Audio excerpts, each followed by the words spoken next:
Hey everybody, it's Sean. I'm back. It's been a while. Welcome to the Sean Forum.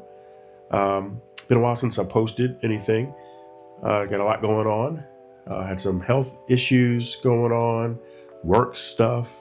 My son graduated from high school. Just a lot of things going on, and I haven't really been keeping up with my reading. But I'm back. I'm ready to start posting again. And although I haven't been posting, I have been watching other content creators and looking at other booktubers and enjoying their content. Um, but yeah, so I wanted to make another video because I finally finished a book that I wanted to finish for a long time, and things just kind of got in the way. So today, what I'm going to be talking about is a book called On Vicious Worlds by Bethany Jacobs. And On Vicious Worlds is the second book in the Kindom Trilogy.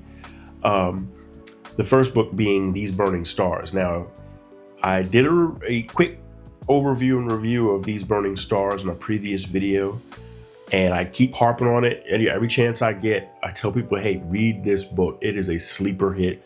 Because I don't see many reviewers talking about this book very often, but it is so good. These Burning Stars was so good. And let me tell you, On Vicious Worlds did not disappoint at all. Great second book in the trilogy. And so basically, in On Vicious Worlds, we pick up where These Burning Stars left off. And I can't really look at my previous review of These Burning Stars, but I'm certainly not going to spoil anything in this review, and I won't spoil anything in regards to the first book in this review. But where we're left off in These Burning Stars is where we begin on Vicious Worlds, and we're essentially following our main characters, who there's basically been an event that's happened where we're now it's almost like we're following two different storylines. And I love the way that Bethany Jacobs does this in this book, because and I'll be honest with you, when I first started reading the book, I got a little confused at first. One reason I got confused is because it's been so long since I've read These Burning Stars, and I think we all can relate to how when you're reading a series, whether it's a new series or an old series that you've wanted to sort of pick up and start reading, what oftentimes happens is, like, you'll read the first book and then you'll go a long period of time before you get to the next book in the series. You might go on, I know I go on to read other books. I've got a huge TBR list that I'm trying to keep up with. And so by the time I get to the next book in the series, one, I've forgotten a lot of what's happened in the previous book, the characters, the order of events, things like that. And then two, I've also kind of forgotten the flow of the story, not necessarily the plot, but how things sequentially happened and some of the details that happened in the previous book. And so that's what happened to me in starting On Vicious Worlds. Because These Burning Stars, the way that Bethany Jacobs writes, is it's very, I wouldn't say it's not overly detailed, but there are a lot of, the story fits together very, very well. Like, she's a very good storyteller, has very good characters, and the story is very character driven, and the interplay with the relationships that people have. She's very good at describing people's emotions. You can almost visualize people's body language as you're reading the story. But there are also events, the way that she writes the story, there are events that sort of, they're puzzle pieces that sort of all fit together in the story, which is why These Burning Stars was such a great book. The twists, the interplay with the characters, the action scenes, and On Vicious Worlds is very much that way. However, there's sort of a new, I guess, a new experience that you get on Vicious Worlds. And it took me a second. I had to actually start the book over because I was kind of thrown off about what was going on. And what I realized is I needed to read the chapter headings, the names of the chapters, because it's chronological, the way that she names her chapters, but the time periods are shifted. So you go from one time period to another, and back and forth and back and forth. And at first, as I was reading, I was like, why why are some of the chapters like happening in the same year? It's almost like repetitive. But then it clicked after starting the book over. And I didn't get that far into the book before I had to start over. I was maybe 40 pages in, and I started to lose track of what was going on. And then it hit me, oh, there's two different timelines here. And you also almost sort of get two different novels almost in the same book, because of how she sets up the chronological ordering of her story. So once you catch that, then it's like, oh, I see what she's doing. And so in Unvicious Worlds, it's a lot more, I would say there's a lot more political intrigues type stuff going on in the second book. Whereas in the first book, it was sort of a cat and mouse. It was sort of a cops and robbers. You know, you have the main, the two main characters, Isek and Chono. They were hunting after this mysterious character named Six, as well as this elite hacker, and they were trying to find these people. So it was like a cat and a mouse type story. In the second book, it's more so we get to see more of the behind the scenes government entities. We get to see more about the leaders of the different parts of the universe that we're dealing with. We get to meet characters that we've sort of heard about a little bit in the first book, but their characters weren't fleshed out very much. So you get to the surrounding characters, the surrounding cast, I guess is what you would say, gets a lot more screen time, so to speak. And we get to meet some more, and get more intimate with some of the characters that we met in the first book. So there's a lot more. It's not as, I would say, action-packed as the first book, but it's very, it's sort of more of there's a mystery going on. We're trying to figure out who's doing what, why are they doing it. Like in the very beginning in the book, we find that there are people who have been murdered, and it's a mystery as who's doing these killings.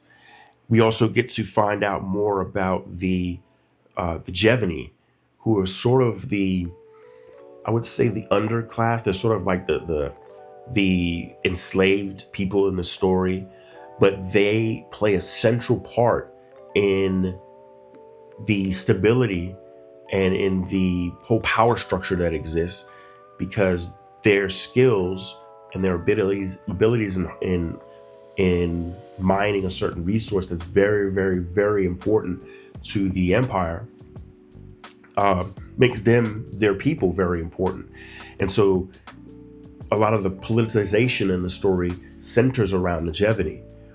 Not only do we get to experience the Jevany on their newfound home planet, but we also experience how the powerful empire, the Kindom, is trying to restore their means to power, their means to this resource that the Jevany are used to harvest and mine.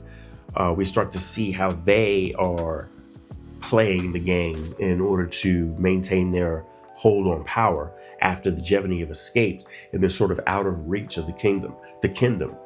So what's happening here is we're following two different storylines. We're following the storyline of what's happening on the Jevany new home planet, and we're also following the storyline of Chono, who has returned and is trying to rescue some more of the Jevany and all of the things that she has to deal with politically, along with her companion. So we get a lot more of that on Vicious Worlds. It's sort of like it's a very appropriate flow of the story from what we experienced in the first book and into the second book. And you can kind of see by the end of the book in book 2 on Vicious Worlds, you can kind of see where the story is going to go. But Bethany Jacobs is very masterful at weaving all of these things together, and how the timeline ultimately weaves together to bring the two stories together in the story. So it's a very, very good second book. Did not disappoint at all. I highly recommend that people start reading this series, because I believe that she actually used to teach She was a professor where she taught how to write science fiction, and you can certainly tell. You can certainly tell that it's so well structured. It's almost like a quilt, a quilt that's being knitted together, and you can kind of see how the different pieces start to come together to make this beautiful finished product. And the characters. I love characters in stories, and so the characters that she develops both in book 1 and book 2 are so enjoyable and so unique and so fun, and you really attach to these characters. And some who we would consider the bad guys, you also attach to, because you learn their motivations, and you really are convinced as to why they're doing what they're doing, whether it be bad or good in sort of a subjective sense. You can understand and relate to why they're making the decisions they're making. Everybody has their own motives in the story and reasons for doing what they're doing. But there's one theme, there's one sort of, as I finished the book and started thinking more about it, and this is where I say Bethany Jacobs, you could tell she was an academic, and that there's some underlying currents of a character that we don't hear about in the story. There's no name for the character. It's not an obvious character, but I feel like I would call this sort of like I would basically create this character myself, because it's sort of like an undercurrent that flows throughout the first book and now the second book. And you know how when you watch certain movies, they'll say, oh, the music is a character in the movie, or the weather was a character in this movie. And I feel like in this series, another character is deceit and distrust. It's very, very common, a theme that's running throughout the first book and the second book. This idea of people deceiving one another, of there being this distrust of everybody, not of people acting one way, but there's something else. They're all wearing a mask, so to speak, and everybody's playing against everybody else.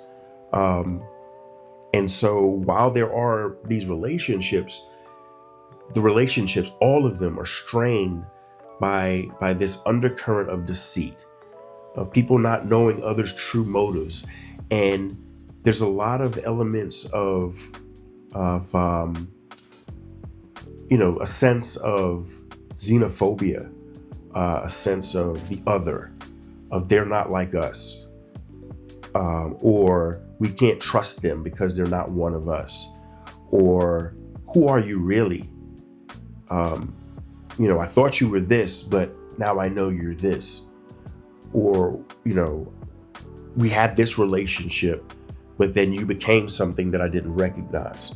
So that theme is a constant theme throughout the first book and the second book that kind of runs under everything. So I think it's very impressive how she weaved that sort of character into the story. So I really appreciate it about that. But yeah, if you have not read book 1 and book 2 of the Kindom Trilogy, I highly, highly, highly recommend you go pick this series up. So yeah, on Vicious Worlds by Bethany Jacobs, definitely read it. I gave it a 5 out of 5. I can't wait for the third book, which I think is coming out in November. But keep up the great work, Bethany Jacobs. Good stuff. Good stuff. Oh, and before I forget, I'm still getting used to this. If you like this, if you want to see more content, please hit the like button, subscribe to the channel. And I look forward to interacting with everyone. I look forward to hearing your opinions if you've read the book, or if you plan on reading the book. And I'll see you online. I'll see you on other people's channels, and happy reading.